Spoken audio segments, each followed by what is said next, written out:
Sige. Totoo po ba na ang mga bata o mga sanggol at mga sanggol, wala po silang kasalanan?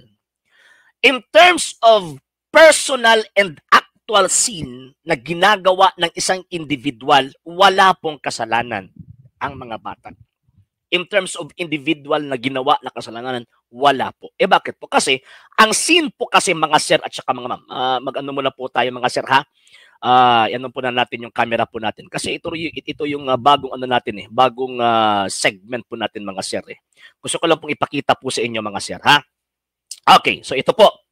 So, ang sin po kasi, ang kasalanan po kasi, sin, gusto ko po kasi na illustration eh. Ang sin po kasi, ibig sabihin po niyan, it is an absence of grace. Absence of grace.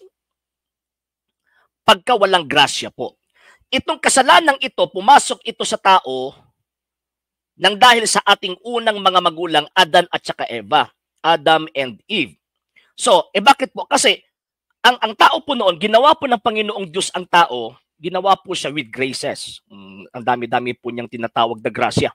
Pero ang problema po niyan, ng tinawag na kumontra po sila sa kalooban ng Panginoong Diyos. So ang nangyari, mga sir, mga ma'am, so nawala po itong grasyang ito, itong grace na ito, nawala po ito sa kaluluwa po ng tao at yun, napalitan ito ng tinatawag na kasalanan. Pagsasabihin po natin na tao, man, nandyan po yan yung babae, yung gender po niya, male and female. Pagkatapos yan po yung, nandyan din po yung maturity po niya. Meron pong tinatawag na adult and children. And sa children, nandyan po yung tinatawag na infant. Infant. So ibig sabihin, nang pumasok ang kasalanan dito sa tao, lahat ng magiging tao sa sanlibutang ito, wala po siyang tinatawag na grasya. Dahil wala po siyang grasya, so ibig sabihin, meron po siyang tinatawag na kasalanan. At ang kasalanan na ito, meron po siyang tinatawag na actual sin, and ito tinatawag na original sin. Yung original po kasi, ito po yung namana po natin eh, sa ating mga magulang, unang mga magulang Adan at saka si Eva. Yan po yung original sin. Kaya saan po natin yan mabasa? Romans chapter 5 verse 12. Babasahin po natin mga sir ha. Ipapakita ko po sa inyo mga sir ha. Babasahin po natin. Sir Ronald Discalera, sir, good evening po and thank you po sir ha, sa always po yung tulong sa program po natin. Maraming salamat. Okay, sige po. Ito po ha. Ito, Biblia Protestante po yung babasahin po natin. Ito po. Romans chapter 5 verse 12. Ito po, babasahin po natin. So, mag-ano po tayo ng anteojos kung sa Espanyol pa. Or eyeglass. Bakit po kasi? Nang nagkaedad na po tayo, nang 40 years old na po tayo lagpas, ang nangyayari yun, parang meron na pong diferensya po yung paningin po natin mga sir ha. Romans chapter 5 verse 12. Ito po yung sinabi ng banal na kasulatan. Dumating ang kasalanan sa mundo dahil sa paglabag ni Adan sa utos ng Diyos. Again, i-take note nyo po, dumating ang kasalanan. Saan po dumating? Sa mundo. Itong mundo po dito, refer po ito sa humanity, sa buong mundo, sa lahat ng makatauhan.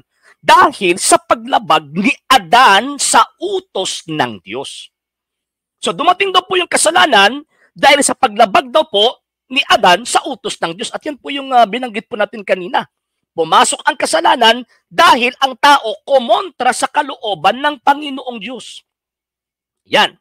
So, dahil kumontra po siya, pumasok ang kasalanan sa kanya. So, instead of meron po siyang grace, nawala po ito at napalitan ng tinatawag na kasalanan.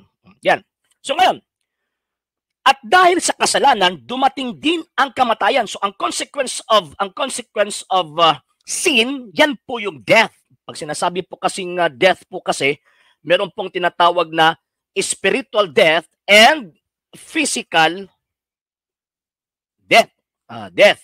Okay. Pasensya na po kayo sa ano ko ha, sa tinatawag na handwriting ko po. Hindi po masyadong maintindihan yung ano. Okay.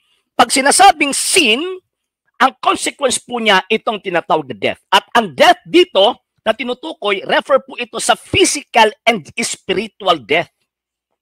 So itong sinasabing kamatayan dumating sa mundo, itong tinatawag na kamatayan, ibig sabihin na mamamatay ang tao, namamatay po siya, mamatay po siya, o mamamatay po siya physically and spiritually.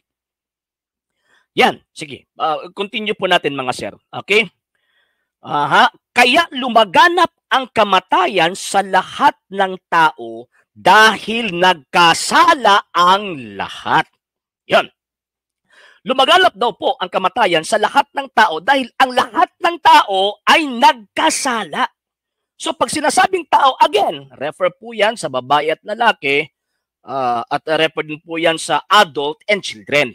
And sa children, include na po dyan yung tinatawag na infant. So kaya nga, kung titingnan po natin, in terms of actual sin, yung sinabi ko po kanina, actual sin, wala pong kasalanan itong tinatawag na mga infants and children.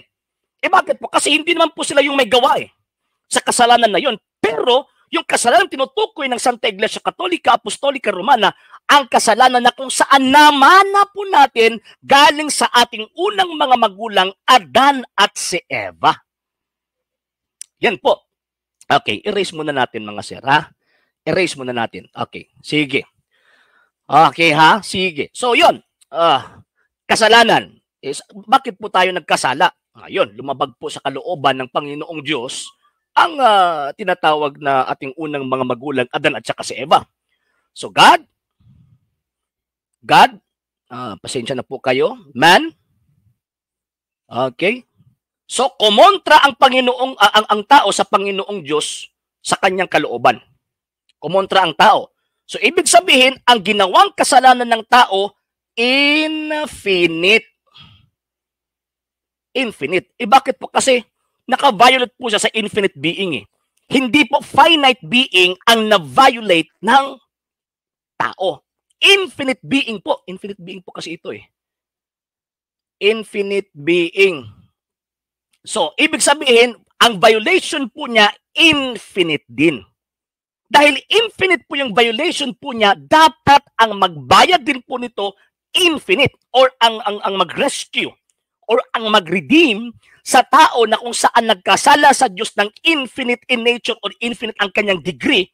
So, ang dapat mag-redeem po sa kanya, same nature sa God na kung saan doon nagkasala yung tao.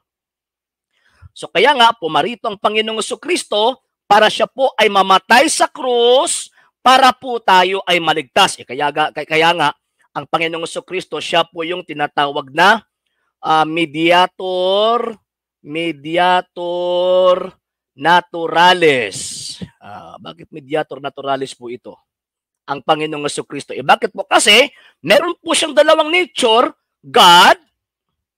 Dalawang nature po niya, God. Pagkatapos meron po siyang human nature. So, kaya nga, siya lang po isa. Wala na pong ibang mediator maliban lamang sa Panginoong Jesucristo in terms of mediator naturalis. Bakit po? Kasi kailangan po kasi yung meron pong responsable na maipagkasundo po niya yung dalawang kampo na same po na meron po siyang connection sa isa at sa isa. Yan po yung punto dyan. Okay, kayon. So namatay ang ating Panginoong Jesucristo para makonect ulit yung relasyon sa tao at Diyos. So ngayon, in what way po natin matatanggap ang connection na ito? In what way po? Na makonect ang tao sa Diyos sa pamamagitan ng dugo ng ating Panginoong Jesucristo. Hebrews chapter 9 verse 22, walang kasalanan na mapapatawad maliban lamang kung ibinuwis dito ang tinatawag na dugo. So ito po. So, ibinuwis ng Panginoong Jesucristo ang kanyang dugo. So, mako-connect ulit ang relasyon sa tao at sa Diyos. Pag sinasabing tao again, nandyan po yung adult at nandyan po yung tinatawag na children. Mako-connect lang ulit ang relasyon doon sa Diyos kung matatanggap po natin ang dugo ng ating Panginoong Hesukristo. Paano po natin matatanggap ang dugo ng ating Panginoong Hesukristo?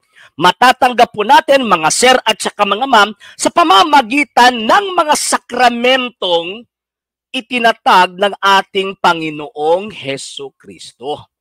Yon, sa pamamagitan ng sakramentong ito, matatanggap ng tao ang tinatawag na grasya, na kung saan, yan po yung nawala nang nagkasala ang tao sa Diyos. Yan po, mamaya po mga sira, magbabasa po ako sa mga comments po ninyo. Nakatayo kasi ako dito hindi po kasi, yun, hindi po cordless yung natin microphone. Okay, so yan po. So dapat ibalik ang grasya sa tao, yung dugo, na yan po yung grasya na dapat matanggap ng tao sa pamamagitan ng mga sakramento. Ang sakramento, kaya nga po ang definition ng Simbahang Katolika sa term na sacrament. Sacrament, it is an outward sign instituted by Christ to give grace. Bakit kasi? Nadisgrasya po yung tao Wala na po siyang grasya So kaya nga, itinatag ni Kristo ang mga sakramento para ang tao mabigyan ulit ng grasya. At yung grasya na yun, yan po yung tinatawag na dugo ng ating Panginoong Hesukristo. So isa po dyan, yung tinatawag na baptism. Kasi 7 po yan Baptism, yung bautismo.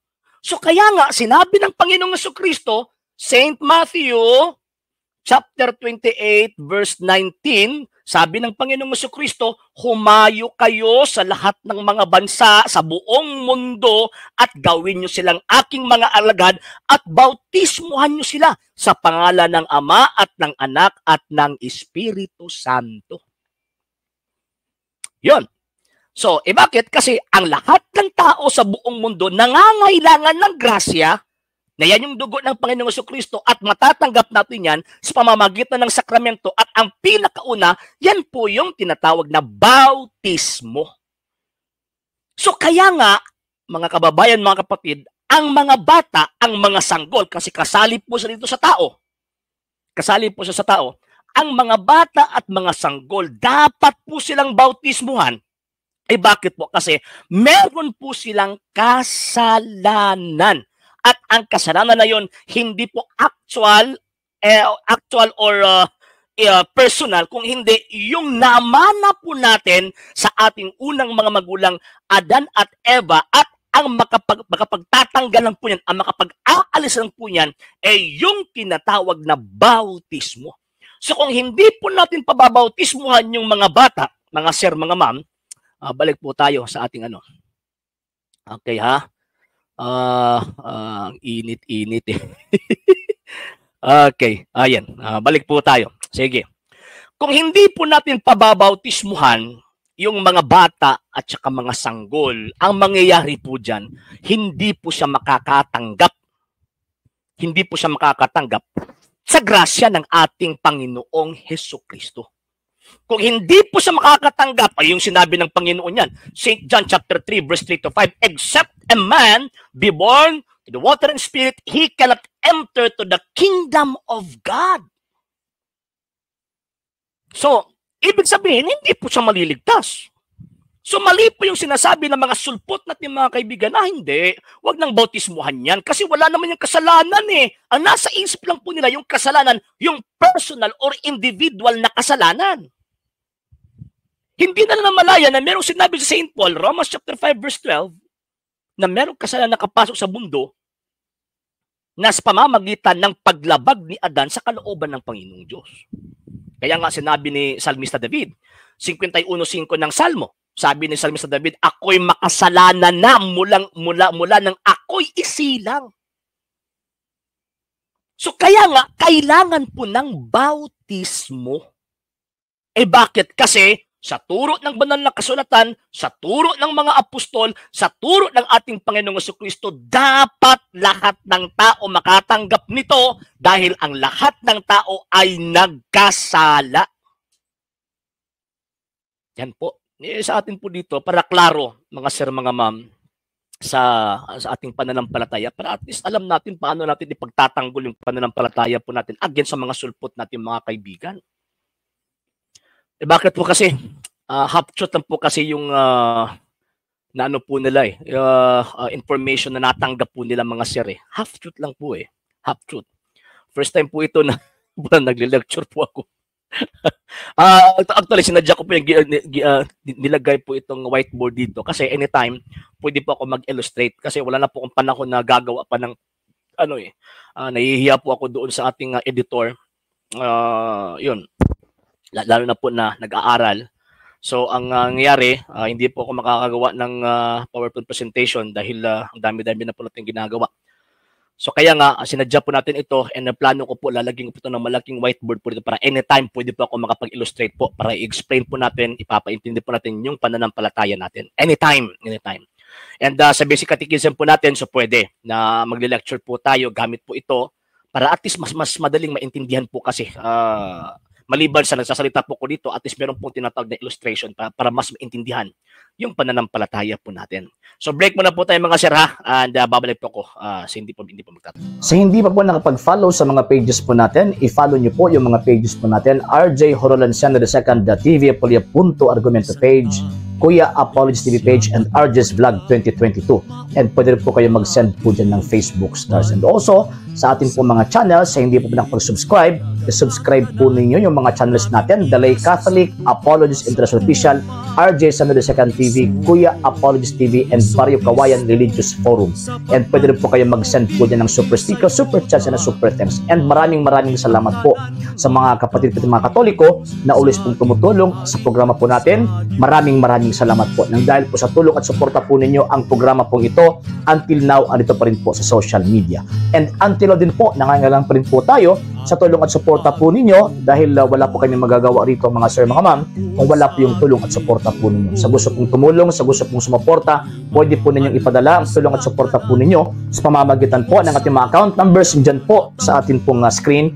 And pwede nyo po kaming i-message sa ating pong page kung via remittance po yung ipadala po ninyo. Maraming salamat po in advance.